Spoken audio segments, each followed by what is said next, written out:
Konnichiwa, Jana des. Welcome to another day with me dito sa Gensan. Today is September 4, 2024, Wednesday. Ika-second day nga namin dito sa Gensan kasi kami ay galing pa talaga sa hometown ni King Kong sa Maitum. May inaasikaso nga lang si King Kong dito pero for today, magde-date lang kami. Aba, syempre kahit kasal na kami, kailangan pa rin ng date-date. Since Tuna Festival nga daw ng first week ng September, pinili na namin magstay muna dito. Kasi 'di ba, first time ko nga lang din magbakasyon dito sa Mindanao, first local travel ko. Halos lahat first. Nakita nga namin sa schedule na merong pa event dito sa may Veranza Mall. Kaso nakalagay doon parang 10 AM to 11 AM yata.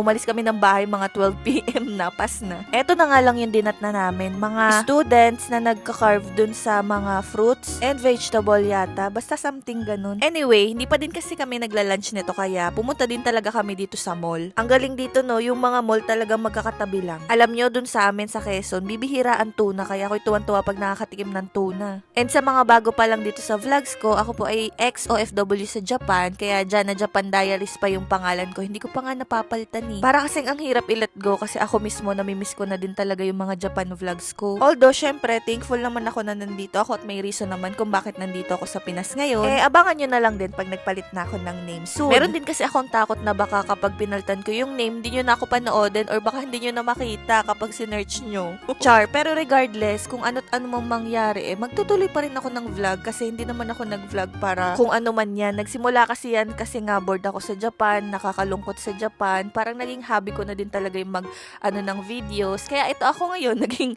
vlogger, content creator. Tapos syempre nakakatuwa yung hanggang ngayon mga nakasubaybay pa rin, updated sa mga nangyayari. Minsan naghahanap na talaga, nangangalampag na talaga nasa na yung vlog. Thank you so much kasi isa kayo sa mga talaga nagpupush sa akin na talagang ituloy to. Kumbaga nga kasi ito ay aking digital diary. Anyway, pagkatapos nga namin kumain, nalimutan ko na yung pangalan ng restaurant pero i-rate ko yun ng mga 4 out of 10. Di ka nasarapan pero at least nabusog ka na yung lang. Strawberry watermelon shake lang masarap. Dahil wala naman kami talagang important na lakad today, nag-mall hopping na lang kami dahil nga malapit. Pumunta na din kami dito sa SM City. Ngayon nga lang din kasi talaga kami nakakapag-mall dito sa Pinas together kasi nga nag-uwi ako noon 2 years ago at si King Kong din. Hindi kami magkasabay. Sa Japan kasi, parehas kami nandun pero magkalayo kami ng company. As in, mga 5 hours away pag bus. Almost 2 hours away naman kapag bullet train. At mahal nga lang pamasahe din. Kaya kahit matagal-tagal na din kami, madami pa rin talaga kami mga first time experiences. Tapos nakita nga namin dito sa SM naman ang Gensan Toy Fest 2024. Andito nga yung mga illustrators na live nagdo-drawing or nag-i-sketch habang nakikita nga ng mga tao at nakakatuwa at nakaka-amaze. And then meron nga kumakanta na banda sa unahan. Mostly ang kinakanta nila ay Japanese kaya nga namiss ko talaga lalo ang Japan, lalo sa Akihabara. Sa Akihabara, Tokyo kasi nandun talaga yung mga anime, mga cartoons, mga action figures, mga cute stuffs, basta mga laruan, mga gadgets, dun nyo din makikita sa Akihabara, Tokyo, Japan. Dito naman sa may bandang gitna yung mga tinda-tinda, mga merch. Ang cute-cute nga nitong nakita ko kaso wala nung gusto ko. Meron nga din kami nakita dito nung usong-uso sa Japan na 10 yen pan. Kaso parang hindi siya mabenta dito at wala ngang nakastock na luto. Gusto sana naming itry kaso wala eh. Sana man lang at least meron silang stock na luto. Isa nga din talaga sa sarap na sarap ako na pagkain sa Japan yung 10 yen pan kasi pancake lang naman siya na may mozzarella cheese sa gitna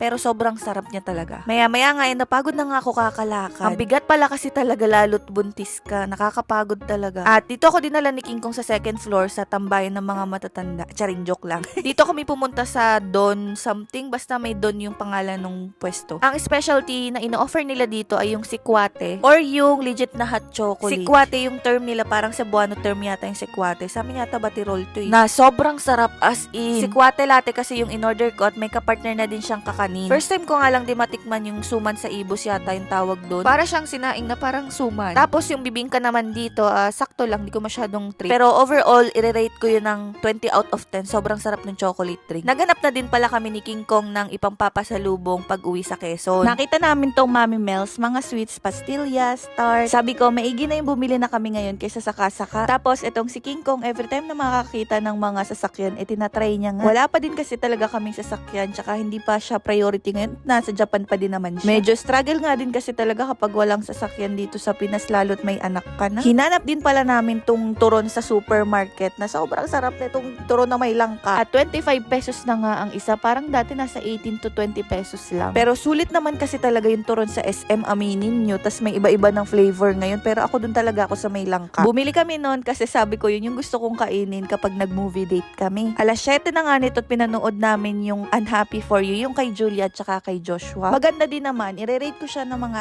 8 out of 10. Para sa akin lang naman. And that's it for today. Jane, mite ko arigato. Bye bye. See you on my next vlog.